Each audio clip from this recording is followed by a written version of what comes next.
Hello, and welcome to Booked Solid, New Canaan Library's podcast for adventurous readers across all genres. I'm your host, Kathleen, a collections librarian. I'm your host, James, a reference and instruction librarian. And I'm your host, Kat, a children's librarian.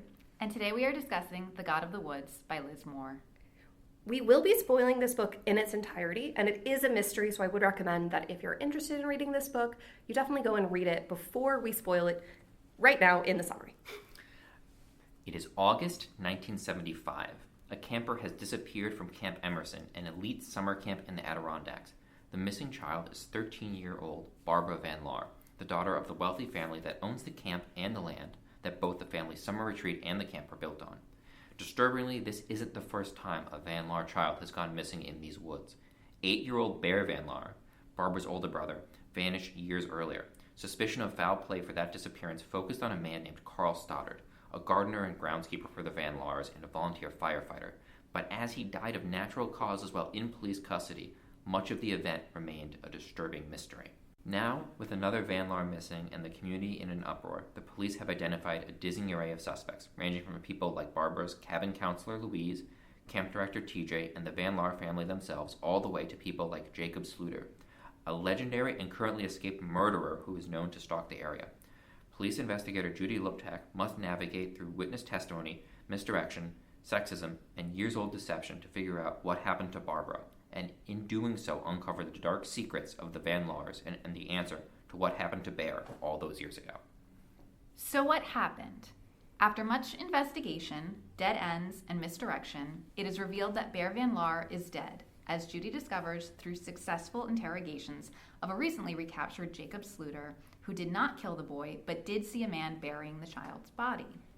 This man was Vic, TJ's father and the previous camp director, who was burying the boy on orders from the family. It turns out that Bear died in a tragic drowning accident when his mother Alice took him out boating during a storm. Alice, who was intoxicated and not in her right mind after years of toxic behavior from her husband Peter Van Laar, is traumatized and convinced that the event never happened by the rest of the Van Laar family, who are worried about their reputation and would rather see the reputation of a man like Carl Stoddard be destroyed in lieu of shaking the confidence of their investors. At the end of the book, Peter Van Laar and his father are charged with criminal conspiracy to obstruct justice, though Alice is outside of the statute of limitations. But what about Barbara? Judy discovers that Barbara was at odds with her family through the testimony of people like her fellow camper Tracy and TJ, the camp director. TJ, it turns out, grew up alongside the family and was especially close with Bear and Barbara. TJ saw how much Barbara is suffering under the neglect and cruelty of her family, and she decided to help and support her. When Barbara's parents decided to send her to a harsh reform school, Barbara and TJ hatched a plan to fake the girl's disappearance/kidnapping, and after training Barbara on wilderness survival skills, TJ set Barbara up in a remote cabin on an island up north. When Judy pieces this together, she sets off alone and makes contact with Barbara. But after seeing that she seems to be okay, she decides not to report what happened so that the girl can maintain her freedom. So what did we think of The God of the Woods by Liz Moore? So I like this book. I am not really a thriller mystery reader, so these are always a little bit of a stretch for me when it comes to the things that I read and I'm comfortable with. So when the book started, I was kind of really interested and invested in what happened to Barbara and how it tied into the camp and the family, and I thought that was all really interesting. But then as more and more perspectives were being added to the story, and we started kind of going back to looking into what happened when Bear was alive and how things were kind of leading up to his disappearance, while also kind of dealing with what Judy's doing while she's doing the investigations, it got a little confusing for me. I was able to, piece things together eventually. The book allows you to keep track of these things very well. But I was struggling with myself, just kind of keeping track of, what timeline we're in, whose perspective we're following, who this person is, who that person is. So, but all of that being said, my structural quibbles aside, I really did like this book. And I will say the last, 20-30%, I was tearing through the pages trying to figure out, what happened? What happened to these people? It's absolutely a page turner. I feel like it's going to be really fun talking with you about this book, James, because I feel like I have the opposite opinion. This is my third book I've read by Liz Moore. The Unseen World and Long Bright River have been two of my favorite books for a long time. Both of those books, I think, demand a lot more of you as a reader than The God of the Woods does. The God of the Woods is a much more comfortable, accessible read, and I do not mean that as an insult, but I think as someone who's read Liz Moore for a long time, I wanted to be more confused. I didn't really have trouble with the perspectives, but I thought that they were unnecessary. I already cared about the characters. I didn't need to be persuaded to care about Alice or Carl by seeing things from their point of view. I suppose I would have liked a little bit more friction. I would have liked things to be more difficult. Though I do think that a cast of characters and or a family tree at the start of the book would be really helpful. That would have been so useful. Yeah.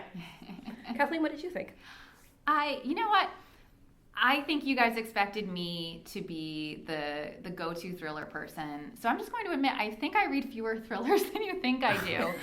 But you have said many times that you like a book when it has murder in it. That is true. So very little murder in this book, actually.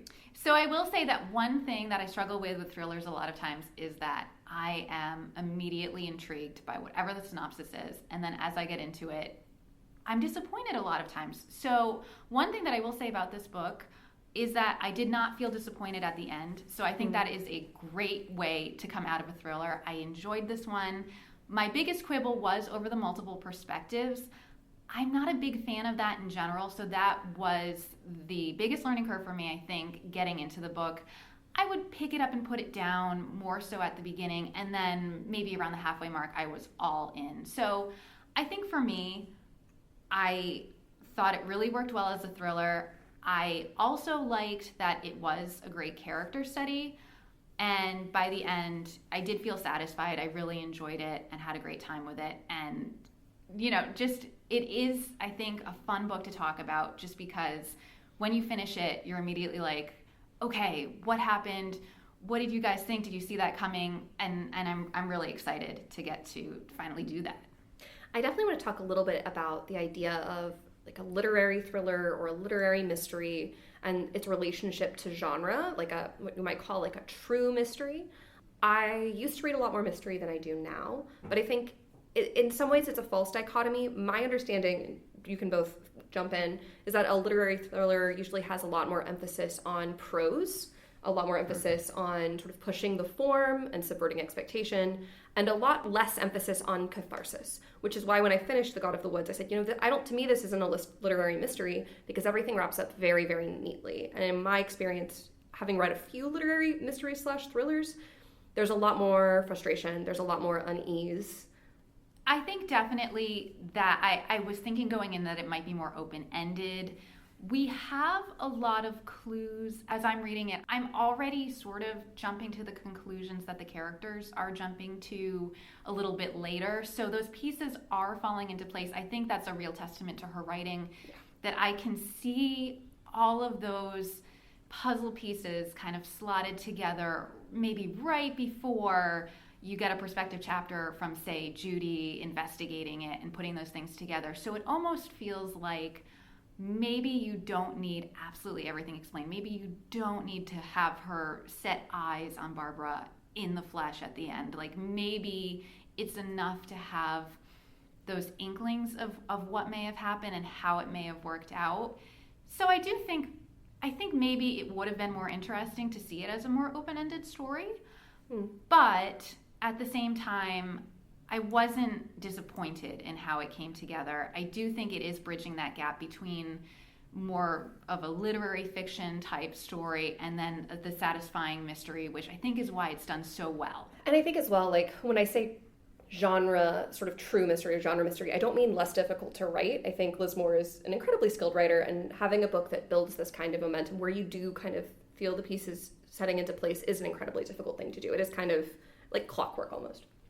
Yes, I'm thinking about the idea of what is a literary thriller, and I think that you're right in that there's a lot of emphasis on prose when people come to like identifying something that as a literary work or not. But I also think that literary works, especially in this genre, they lean a lot on character too, because some of these characters are really detailed. You get a lot of interiority on, for example, Alice, Barbara and Bear's mother. You get a lot of her perspective throughout the book, and then it's interesting how that perspective kind of fades away to kind of her modern day portrayal in the book, where she's withdrawn and kind of like a wraith throughout the rest of the book versus kind of how she is at the start. And you get to see how she gets that way, and then you can make inferences about how did that happen, how might that be involved with this event or that event.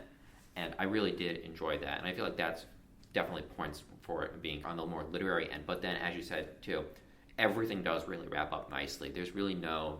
At the end of this book, there's no mystery left. No. Scary Mary is a real person who walked around in the woods was probably the one thing where I was like, oh, come on. That was bad. Come on. They fully spell it out for you, yeah. Too. Are there any perspectives that you found yourself like excited to read from? Or were there any perspectives that you didn't enjoy? I really liked Tracy's perspectives because I think that there is a huge element of nostalgia to this book, which is bizarre because I really only ever went to a 3 or 4 day camp thing in the course of my education. It wasn't even like a summer camp thing. But there's a weird nostalgia for going to a summer camp that this book instantly kind of gets. Yeah. I think we all grew up on enough, I suppose, media, TV shows and movies that play on the idea of summer camps that even if you didn't go, which I did, but it was a church camp, so it wasn't really like this, you can feel a sort of cultural nostalgia, I suppose. Yeah.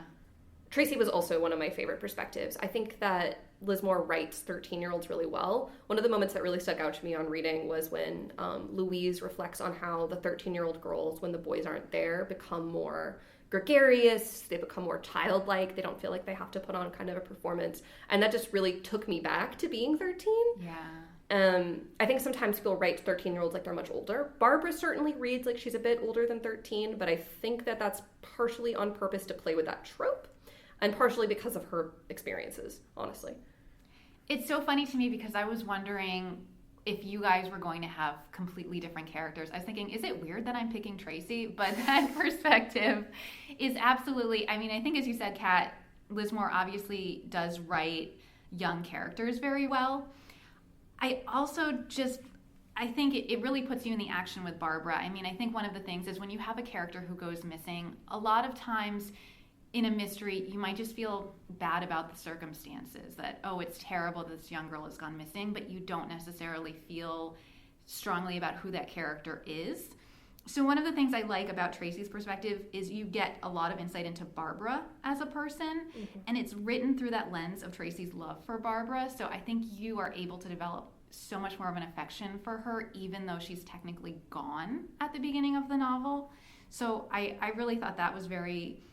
very moving, and it's just a charming kind of Tracy starts out, I have so much affection for her because she starts out so insecure, and then she finds this real strength in her friendship with Barbara, and it's not smart, but when she sets out on her own to look for Barbara, I mean, she's so devoted to her, and there's just such a beautiful bond there that I like to see that. And I also get such insight into other characters like TJ. You get to see through the eyes of this child character what's going on at the camp. So I really liked all of that because I really felt in the moment. I'm sort of thinking about how different perspectives almost feel like different genres. When you're with Louisa, it feels like a thriller because she's innocent.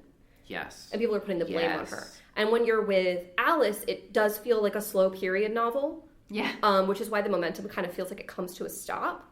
And when you're with, Carl as well, it's a bit of a thriller. But that's really interesting. I don't know. Yeah, I'm in so full agreement with you on this. My quibbles with the structure are now making a lot more sense because it's genre switching for characters now. And I was realizing the slowing down for Alice to the period piece, that was jarring so much with Judy doing the investigation. Yeah. Or police procedural mystery. The police procedural with the kind of, making friends in camp and trying to find yourself like that. It was all kind of fighting, but it really does, I think, as a whole, they really do work together to make something special. This book felt, when I finished it, I was like, oh, I really did enjoy that a lot more than I thought I would. Yeah. I do feel like it's very engaging to read. I walked away feeling more critical, but it was 2 days later. When I was reading it, I was just having a great time, to be honest. I was just kind of along for the ride. And I like it so much more now that you say that too, because it's so clarifying to me. Because I'm just thinking, oh, an Alice chapter. Why am I feeling this way? But there are just so many things that I think Moore is doing where, and we talked about a little bit, putting those puzzle pieces out there. I'm reading it and I'm thinking, why is Alice's chapter getting so weird? Why is it? And then I'm starting to think, because she was a character at the beginning, I was like, oh, she had nothing to do with Bear. She was so devoted to him, loved him so much. There's no way. Yeah. And then I'm starting to think about it, and even before the reveal, there's this moment of, oh my God, of course it's Alice, because she's being locked away and she's having these weird visions and like speaking to Bear, like something horrible happened. So there are all of these things that I think are very subtle, and you don't even understand how subtle they are until you realize that it's just kind of planting these ideas into your mind, and it feels so natural and so inevitable. And you feel, you know, I think Alice's chapters are so important because you have to see what the stakes are for the other women in the novel. Like, she's sort of forcibly institutionalized so she won't talk about Bear, because if she realizes what she's done to Bear, I don't think she would keep quiet about it. Out of guilt, out of remorse, right? Even though I put the blame on her, but I don't fully put the blame on her. You know, I have a lot of sympathy for her as a character. And I think it's interesting thinking about her as sort of like the pivotal sort of heart of this book in some ways. Yeah. And she's not a very good mother to Barbara. Like, my first opinion of her was very negative because what does she say about Barbara? A mother should be their daughter's first critic. First and harshest critic. And she sees TJ and she's like, TJ's ruined her looks because she dresses too tomboyish and cut her hair short. And you're like, oh my God, Alice. And I believe I read an interview with the author where they were discussing how the name of the house is Self-Reliance, but the women have to be kept reliant in the Van Laar family, as a contrast to like Louise, who is her family's breadwinner, and Judy, who is like one of these first female investigators, and TJ, who runs the camp, right? The Van Laars are sort of kept in this walled garden. Yeah, and it's a garden that they did not build themselves, of course. No, they just had the money to pay people to build their Self-Reliance house. Right. And then they were also thinking, you know, it's great. The story really does kind of lampoon this idea of self-reliance as like the end-all be-all. There's communities that are doing support. The people of, you know, the town and neighboring areas, they helped the Van Laars move that lumber, build that house. They searched for Bear without being paid. They searched for Bear without being paid. Like, to even like drive home the idea of self-reliance as kind of like a weird thing. Like, they put a farm up so that they could supply food for the house, so it would be self-reliant. The family was not working that farm. No. And then eventually they got rid of the farm and like just are shipping in food from elsewhere. So it's, you know. Yeah. The first thing you learn when you go to camp is if you get lost, sit down and yell. It's not, here's how to survive if you get lost. It's here's how to make sure that the camp counselors can come and find you. Yes. This idea of like self-reliance is only possible if you have other people you can rely on. Like, it's impossible in some ways. Yeah. And I think that like it ties well with the idea of like community and the idea of like what you lose when someone goes missing too, because with these Tracy, you know, perspectives and the community perspectives, you know, Barbara goes missing and Tracy is not going to find out what happened to Barbara maybe ever in her life. And she's lost a friend. Like, that's her community is shattered. Yeah. The community of campers who would go back to that camp shattered forever. I think Moore does a great job of that. She describes it sort of as an upstairs, downstairs novel, but just seeing the contrast against the Van Laar family. And I love this quote, I think toward the end of the novel. There's just this reflection on what's going to happen to these characters. All of the truth has been revealed about Bear, and so there's some question of, you know, what is this going to mean for TJ, for example. The answer is basically all of these working class characters are going to survive just fine, but it's really the family who has been dependent and will always be dependent, the Van Laar family, who has always been dependent on them and will continue to be. So yeah, the self-reliance, I mean, it's a very funny name for the house. Continues to be funny. Should we talk a little bit about the ending? And I know, Kathleen, you put a really interesting note in here around how we read thrillers, like if we read them guessing.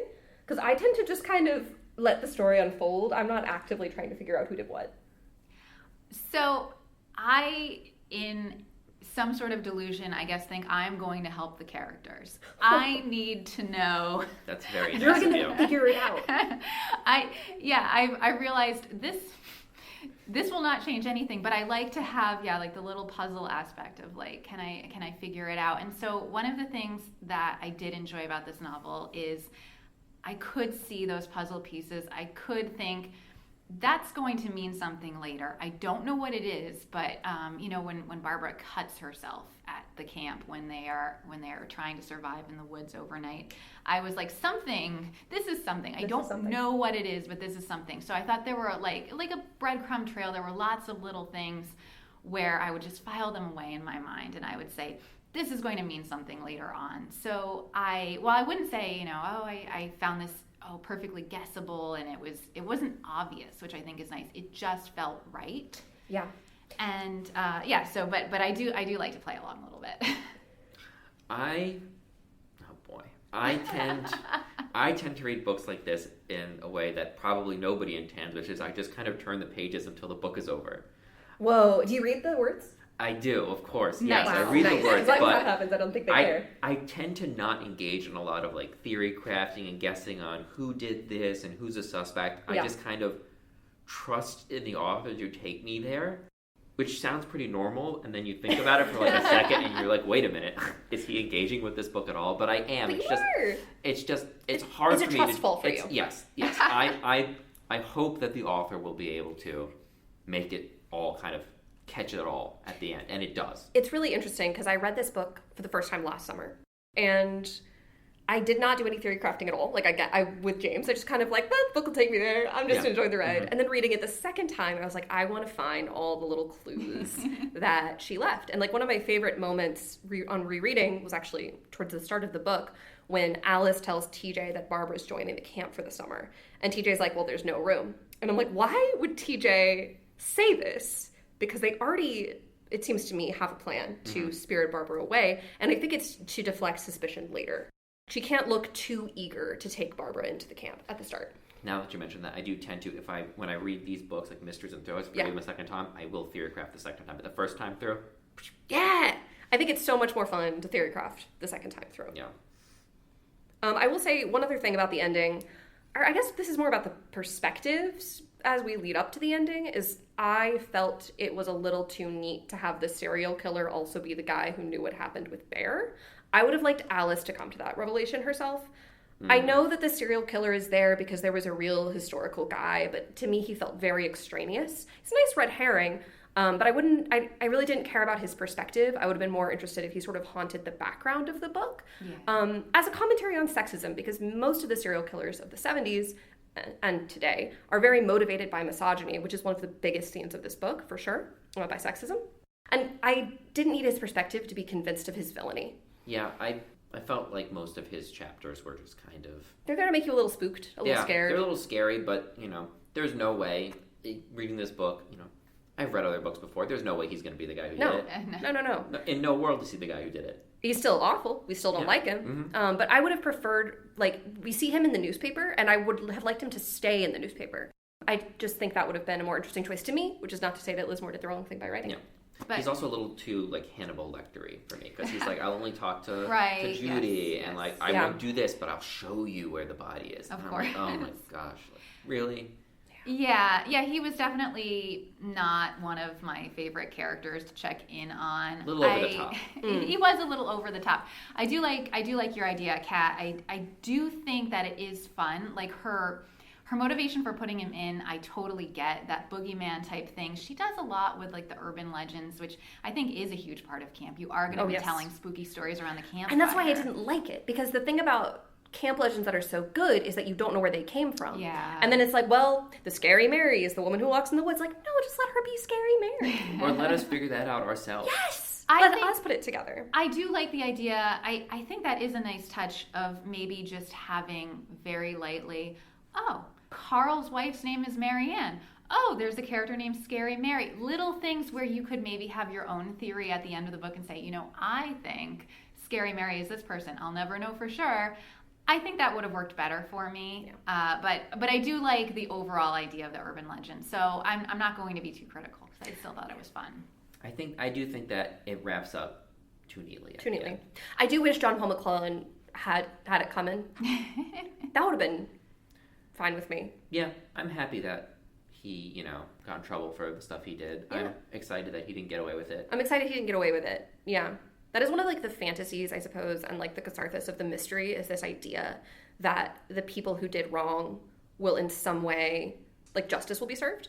And that's one of the most compelling things about the mystery novel. And I think, that's very emblematic. It shows up here in the fact that Alice, she's beyond the statute of limitations, she's not going to face, criminal charges, but the punishment is she's already punishing herself to the maximum degree. She loved Bear so deeply, and now that she's kind of coming around maybe to realizing I did this, she's going to live with that for the rest of her life. Yeah. Yeah. I mean, I think her life is very sad. So although I don't agree with a lot of what she's done, I will always feel some degree, I think, of sympathy for her. Yeah. Because there's, it's a very tragic situation. I do have a question that has been eating away at me. First of all, I guess I should say, one of my favorite things about the novel is how different Barbara was from what I expected when I read the synopsis. I was just like, oh, this girl, she disappears, how sad. Barbara is a character. I love her. She is incredible, and I loved her from the moment she showed up with her, punk rock look, her dark eyeliner, whatever. Eating food. She's incredible. But I do wonder, as you're bringing up John Paul McClellan, and we know that at the end, TJ and Barbara kind of hatch this plan to plant some bloody clothes in John Paul's car and frame They him. carve her initials. So this is my question. When was this plan in motion that she was going to create a mural in which she framed John Paul? I think probably they discussed this after Louise stayed with TJ in the winter before. Yeah. For the confused listener who doesn't remember who John Paul is, we didn't really mention him in the summer. He's kind of some guy. He's a godson to the patriarch of the Van Laar family. Yeah. He's dating one of the camp counselors, which is how she got the job. He is abusive towards women. It's implied that he has been an abusive person for years because TJ has known him since he was a little kid. I can't imagine as a tomboyish little kid herself, he would have been especially nice to her. And yeah, that's who they decide to frame. Yeah. Or attempt to frame. It doesn't work out because Judy too smart. Yeah. But that is who they decide to attempt to frame. Your question, though, the thing that was bothering you is when did they decide to hatch the plot? When did they decide? Because, and this is incredible, one of the clues is that Barbara paints an entire mural on her bedroom wall, and hidden inside the mural are her initials and John Paul McClellan's initials. So funny. The level, though, She chose that for the drama. Me away. Yeah. It is so dramatic. It is so incredibly dramatic. And then she's devastated because she goes into the house and she sees that her mother has painted over the mural. Oh no. But wait, we've got like an art restorer showing up.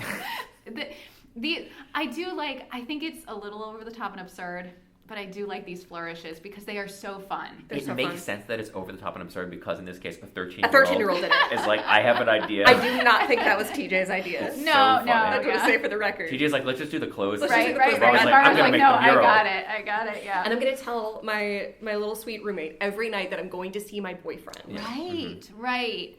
That was a fun reveal for me too because I'm like, I want something more of Barbara. For her to have just like some jerk boyfriend that she goes to see, like I want more for her. And so it's such a thrill to be like, oh, she's learning wilderness skills. She has like an adoptive sister / parent who is teaching her how to survive so she can be alone in this house. Yeah. I love their bond so much. I mean, her relationship with TJ is such a sweet. It's such a great context for when they're on the survival camping event, and then Barbara accidentally stabs herself with the knife. Yeah. And she's like, don't tell TJ, because she's like, oh my god, a ramp come to this plan. I just stabbed myself with a knife. They're going to call it off. He's going to call it off. Like, TJ's not going to let me do this. After you find out what happened, you're looking back and you're like, oh, that's what she's thinking the whole time. Like, didn't make any sense. The first time I read it, I was like, why don't we get a perspective chapter from TJ? Because she's just a really compelling character. And then you finish the book and you're like, oh, it would give the whole book away. Yeah. Right. It would give the whole book away. Yeah. One of the things that really got me is, who's the god of the woods? Who is the titular god of the woods? Why is this the title? Any thoughts? I feel like you could call it Self-Reliance and it'd be pretty good. That would have been also a good title. Right? I think part of it is just that God of the Woods is such a great title It that is so immediately you're like, oh, it's compelling. It's a compelling title. You could say it's Jacob in some senses. His chapters, while they're not particularly the most compelling, he does talk about like his family's deep connection to the land and how he learned how to like maintain it and live in it and survive in it. And he's kind of like some kind of vengeful god who comes out of the woods and he does like a murder and he steals stuff. But then you could also say it's Barbara, because at the end of the book, Judy sees Barbara in the pines on the island where she is hiding out and is like, she's basically not like a child, she's like some kind of god. Yeah. And explicitly the book references the Greek god Pan as the god of the woods, who tricks people and confuses them, in which case Barbara and TJ are pulling a Pan-like trick by confusing and misdirecting the people looking for Barbara. Yeah, so I think, well, it's funny because, I didn't think about Jacob. That's an interesting idea, too, though, all of these people who have a connection to the woods. I think, in a sense, that anyone who is able to survive in the woods sort of fits the bill, because I remember there is this quote at the beginning when TJ is explaining the connection to Pan, and she basically says, Pan, as in panic, to panic is to become an enemy of the forest, and to stay calm is to be its friend. So we see in these characters, like TJ, like Barbara, they are able to stay calm in the forest. They're not the ones sitting down and just screaming for help. So I think it's never something that I fully feel that I have a handle on, even at the end of the book, but I do think that there are enough ideas in there that I'm like, okay, it's a good title. Yeah, I'd say it's probably Barbara's. It feels like the book is settling on Barbara, and maybe TJ is kind of like... The God of the Woods was the friends we made along the way. Yes. Exactly. Yes. That's the real answer. Yes. I do have a quote here, which is from Judy, and it is, I think, after a conversation with Peter II? Yes. The grandfather, Peter? Rich people, thought Judy, she thought this then, and she thinks it now, generally become most enraged when they sense they're about to be held accountable for their wrongs. Yeah, in some ways, Barbara going missing is the absolute worst thing that could possibly happen to this family. Not because Barbara is missing, but because, oh no, they're going to find out. They're going to find out. Yeah, which, they were neglecting and mistreating Barbara for a long time. Literally neglecting. They send her to school without a coat. They don't make sure she has enough to eat. So, in many ways, it is kind of the chickens coming home to roost. Yeah. And I do think that is nice. I mean, when you have this revelation of what happened to Bear and Bear's body is discovered, that was the moment for me, even before thinking, here's what the resolution is going to be. Because I did have this thought of oh, did she plant those bloody clothes in John Paul's car? And I'm like, that's crazy. I won't even share that thought with anyone. But then, of course. But I think even before that, once they find Bear's body, I think, no, in some way, Barbara has to be alive. This has to be a different story. And I like that these are two very different things that happen in this family, but they're both so interconnected. They're so important for the eventual revelation of everything. I mean, it's well done. Yeah. It's, I do think it is a very thoughtful thriller. So that might be the way in which I would say it is the most literary, is that, everything ties together, but I think there is also meaning below that. Mm-hmm. That is very well thought out and threaded through. Yeah, the book is clearly interested in more than just getting you to the conclusion. Oh, yes. And, I think it's so sweet at the end because Barbara has never met Bear. She doesn't know him. So when the only thing she takes from the house is that framed photograph of him. Mm-hmm. I mean, I do think it's interesting to see that she would feel any kind of connection to him. I'm sure that TJ told her stories of Bear. Yeah. TJ knew what happened to Bear. TJ is one of the only people who did. Yeah. Which is part of the reason I think that she is so committed to getting Barbara out. Because I think she probably feels that Barbara will die, will suffer immeasurably if she stays with the Van Laars. She saw what happened, to a kid that the family seemed to like. This is one that they don't particularly care about. I really also like the ending, too, of Judy going to... She literally swims out to go find Barbara, and she doesn't tell anyone. No. She sees Barbara. Barbara asks her, are you okay? And is worried about her. And then, after that, Judy's like, okay, well... Judy's like, I could get promoted. Yeah. I'm one of the first female state investigators. This could be... I could climb way up higher on the ladder, but it wouldn't be worth it. No. Right. Yeah, I do love that part. Yeah. Which is the opposite of Captain La Rochelle, who we learned sort of... bought the idea that Carl was the perpetrator of the kidnapping of Bear Van Laar and the murder of Bear Van Laar so that he could ascend. Exactly. And then you can't ever reopen that case because it's career making. Yep. And I guess, Judy experiences a lot of stuff. She is the first female investigator, so she's experiencing, what is it like to be, a woman trying to navigate this time period, trying to achieve anything, and then if she blew the lid on where Barbara was for that promotion, what would happen to her life? Yes. Barbara's life would be... Exactly. Yeah, she's sacrificing Barbara's safety for so her own. Yeah. Yeah. So she chooses to sacrifice her her own gain, and it's a great ending. It's a great ending. It's a great ending. There's so many great female characters in this. I Yes. just want to say that, every time you bring someone up, I'm like, oh, I love Judy. Oh, I love TJ. Like, there are just so many. And like, I will say that I didn't like the reveal that Marianne was Scary Mary because I thought it was too neat, but I loved Marianne's daughter. Yes. I actually would have liked her to be the perspective character instead of Carl. Like, her grief when she knew that Carl was going to be the one to take the fall, like, hit me so hard. Yeah. She knew they were going to blame him, and she knew he didn't do it. Yeah. Anyway, On that note. if you liked God of the Woods, we do have some read-alike recommendations for you. I'm first just going to say I love Liz Moore's other books. If you really liked this one, I think all 3 of her books contain an element of mystery. This is certainly the closest to a true mystery, but I do definitely recommend Long Bright River. I know there's also a TV show adaptation of that coming out, so definitely check that out if you're interested. The other 2 read-alikes are sort of more, I would say, literary, aka very prose-focused, much less satisfying in some ways, thrillers. The first is Ohio by Stephen Markley.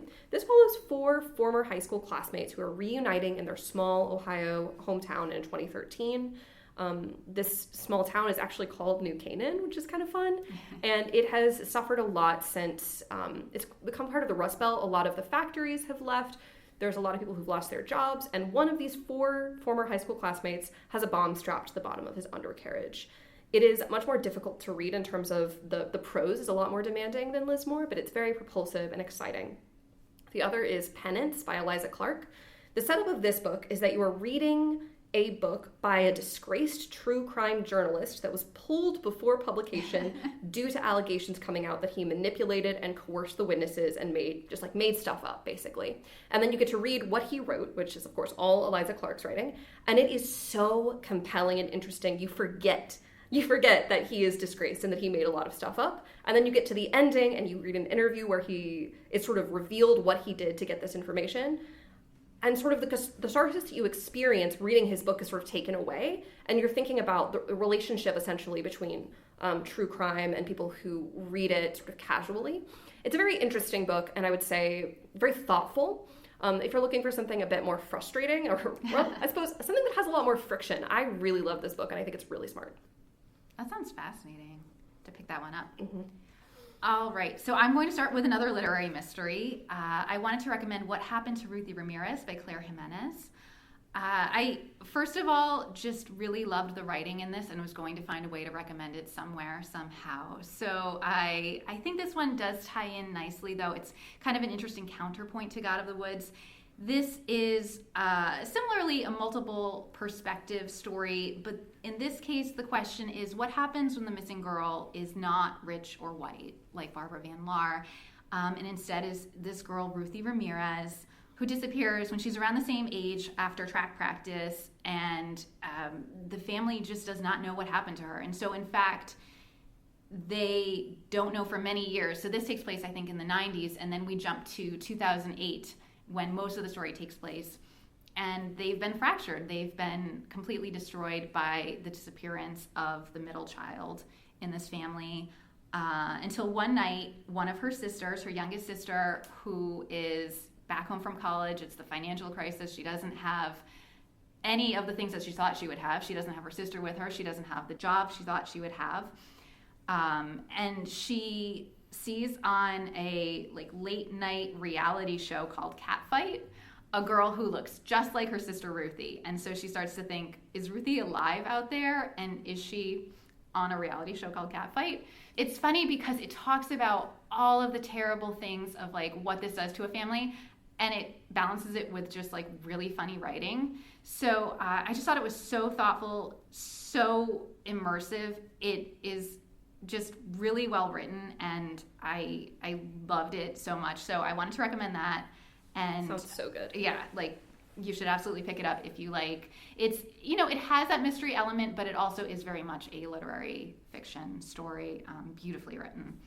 Then I wanted to go for something a little more traditional thriller. So I wanted to talk about What Lies in the Woods by Kate Alice Marshall.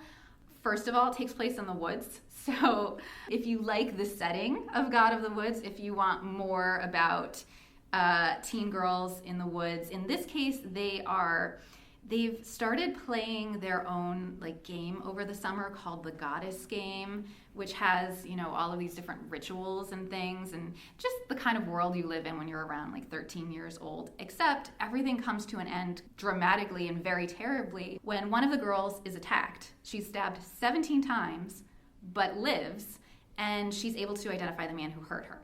So she puts away a serial killer, but much like Jacob Sluter, this doesn't fit the MO for his crimes. It doesn't seem right. And then as many years pass, she starts to realize that she may have been coerced into identifying him, and he might be innocent of that crime, which means that someone else was the one who perpetrated it.